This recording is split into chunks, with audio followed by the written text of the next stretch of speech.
दोस्तों, वीडियो शुरू करने से पहले कृपया आप मेरे चैनल को सब्सक्राइब जरूर करें और साथ में बेल आइकन को भी दबा दें ताकि मेरे नए वीडियो का नोटिफिकेशन आपको मिल जाए। और अगर वीडियो अच्छा लगे तो कृपया लाइक, कमेंट और शेयर जरूर कीजिए। अब देर न करते हुए आज की साखी शुरू करते हैं। एक समय की बात है, एक राजा की बहुत खूबसूरत रानी थी। राजा उसे बहुत प्यार करता था। रानी इतनी सुंदर थी कि उसे देखकर कोई भी उस पर मोहित हो सकता था। राजा ने सभी सैनिकों को आदेश दे रखा था कि रानी के आसपास कोई भी आदमी नहीं आना चाहिए। रानी के आसपास जितने भी नौकर थे वो सभी औरतें ही रखी हुई थी। रानी का कमरा साफ करने के लिए राजा ने एक बूढ़ी माता को रखा हुआ था। बूढ़ी माता रानी के कमरे की अच्छी तरह से सफाई किया करती थी। वो बूढ़ी माता रोज सुबह झाड़ू मारती और रानी का कमरा अच्छी तरह से साफ कर देती थी। एक बार वो बूढ़ी माता बीमार हो गई और कई दिनों तक काम पर नहीं आई। उस बूढ़ी माता को डर सताने लगा कि कहीं राजा उसे काम से ना निकाल दे या फिर कोई सजा ना दे दे। इसलिए एक दिन उसने अपने जवान बेटे को सफाई करने के लिए राजमहल भेज दिया। वो लड़का राजमहल में आकर बरामदे में झाड़ू मारने लगा। तभी अचानक रानी उठकर कमरे से बाहर आ गई। बूढ़ी माता के जवान लड़के ने रानी को देखा तो वो रानी की खूबसूरती को देखकर उस पर मोहित हो गया। उस लड़के के मन में पाप जाग गया। रानी उस लड़के को देखकर कमरे के अंदर वापस चली गई। उधर वो लड़का घर वापस चला गया, लेकिन घर पहुंचकर वो बहुत उदास हो गया। उसने खाना पीना सब कुछ दिया। 1 दिन हो गया, 2 दिन हो गए, 3 दिन हो गए। इसी तरह वो लड़का भूखा ही बैठा रहा। उसकी माँ ने इसका कारण पूछा तो लड़के ने कहा, मैंने रानी से शादी करनी है। उसकी माँ ये सुनकर बहुत डर गई और बोली, मेरे सामने तो तूने ये बात कह दी। आइंदा से कभी भी किसी के सामने ये मत बोलना। अगर राजा को ये बात पता चल गई तो वो तुम्हें फांसी पर चढ़ा देगा। राजा तो रानी को किसी को देखने तक नहीं देता और तुम शादी की बात कर रहे हो। लेकिन वो लड़का जिद करके बैठ गया। माँ उसकी जिद देखकर परेशान हो गई और सोचने लगी, इस तरह तो ये भूखा ही मर जाएगा। माँ ने कुछ सोचा और राजमहल पहुँची। माँ ने डरते डरते रानी को सारी बात बताई। रानी बहुत समझदार थी। उसने कहा, ये तो हो ही नहीं सकता कि मैं तुम्हारे लड़के से मिल लूं। माँ ने घर जाकर लड़के को सारी बात बताई। आखिरकार लड़के ने कहा, अगर शादी नहीं हो सकती तो रानी से कहो, मैं एक बार उससे मिलना चाहता हूँ। सिर्फ एक बार रानी से बात करना चाहता हूँ। माँ बच्चे की जिद के कारण रानी के पास पहुँची और रानी से एक बार लड़के से मिलने के लिए प्रार्थना की। लेकिन रानी ने कहा, ये तो हो ही नहीं सकता। अगर राजा को पता चल गया तो वो तुम्हारे लड़के का सिर कलम करवा देगा।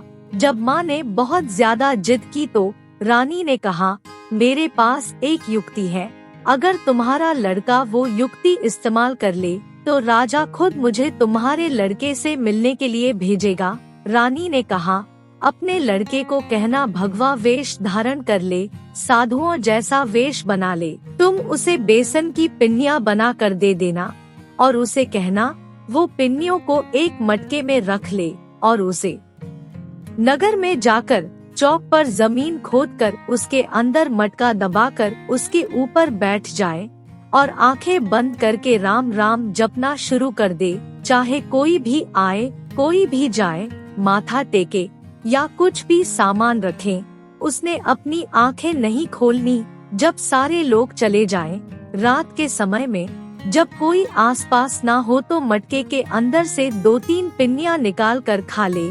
इससे उसकी भूख मिट जाएगी। लेकिन ध्यान रहे, वहाँ से उठना बिल्कुल नहीं और ना ही अपनी आंखें खोलनी है। राजा मुझे खुद भेजेगा तुम्हारे लड़के से मिलने के लिए। मतलब ये कि रानी ने उसको नकली साधु बनने के लिए कहा। बुढ़िया का लड़का बहुत खुश हो गया कि अब उसे रानी खुद मिलने आएगी। उसने भगवा कपड़े पहन लिए और हाथ में माला भी पकड़ ली और गले में भी माला डाल ली और चौक पर जमीन खोदकर मटका गाड़ कर उस पर समाधि लगाकर बैठ गया और राम नाम जपने लगा। वो दिखावे के लिए नाम जप रहा है, क्योंकि रानी ने कहा था आंखें खोलनी नहीं, इसलिए वो आंखें बंद करके बैठा है।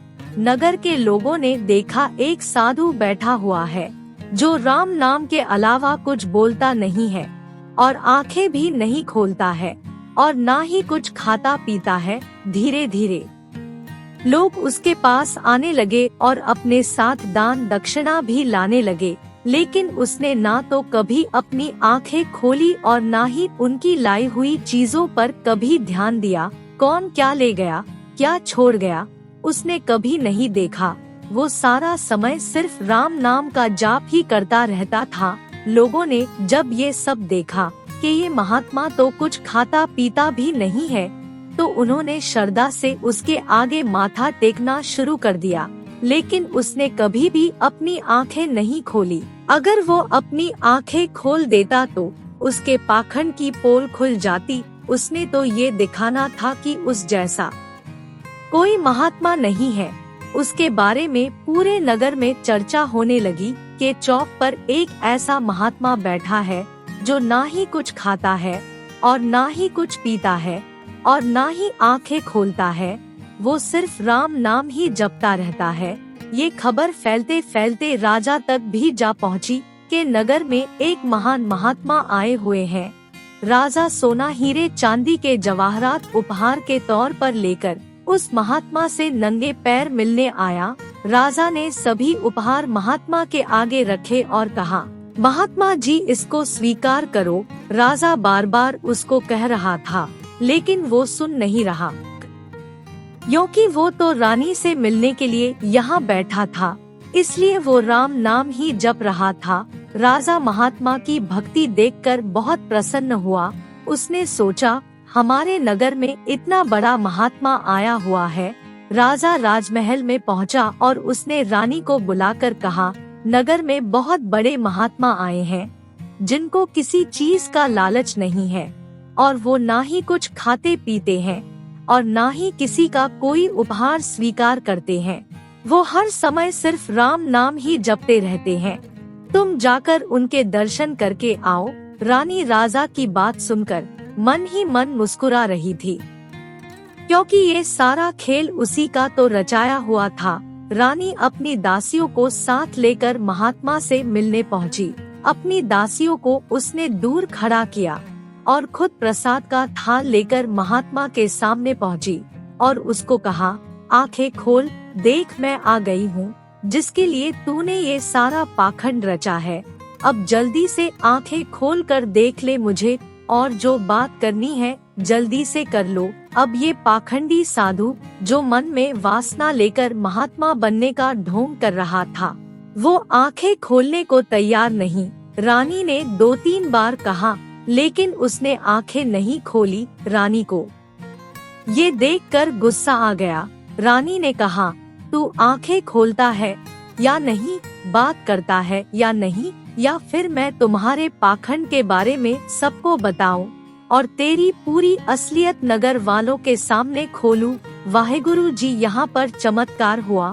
वो महात्मा उठा और बंद आंखों से ही उसने रानी के पैर पकड़ लिए और माथा टेका और कहा, माता तुम मेरी गुरु हो। रानी ये बात सुनकर बहुत हैरान हुई। ये तो मुझसे शादी करना चाहता था, मुझे देखना चाहता था और मुझसे बातें करना चाहता था, और आज ये मुझे माता कहकर पुकार रहा है। वो बहुत हैरान हुई। उसने उससे पूछा, ये चमत्कार कैसे हुआ? तो लड़के ने कहा, मैं नहीं जानता, लेकिन मैं सिर्फ इतना जानता हूँ कि तुम मेरी गुरु हो। मैं तो दिखावे के लिए मन में राम नाम जप रहा था और मन में मेरे काम वासना थी, पर इस राम के नाम ने मेरे अंदर ऐसा रस भर दिया है कि मेरी सोच ही बदल गई है। इस नाम में इतनी ताकत है, ये मुझे पता नहीं था। नाम का आनंद क्या है ये मुझे नहीं पता था। ये वासना के आनंद से कई गुना ऊपर का आनंद है और इस आनंद का कोई अंत भी नहीं है। काम वासना का आनंद तो सिर्फ कुछ पलों का है, लेकिन राम नाम का आनंद तो अनंत है, जिसका कोई अंत ही नहीं है। और माँ, मुझे इस रास्ते पर लाने वाली तू ही है, इसलिए तुम मेरी गुरु माँ हो। अब रानी समझ गई थी कि क्या चमत्कार हुआ है। वाहेगुरु ने एक भटके हुए इंसान को पल भर में ही महात्मा बना दिया है, और उसे वो सब दे दिया है जो ऋषि मुनि हजारों बरस तपस्या करके भी नहीं हासिल कर सके। दोस्तों, हमें भी बिना नागा भजन सुमरन करना है। क्या पता कब ईश्वर की मौज हो जाए और वो हमें भी नाम से माला माल कर दे।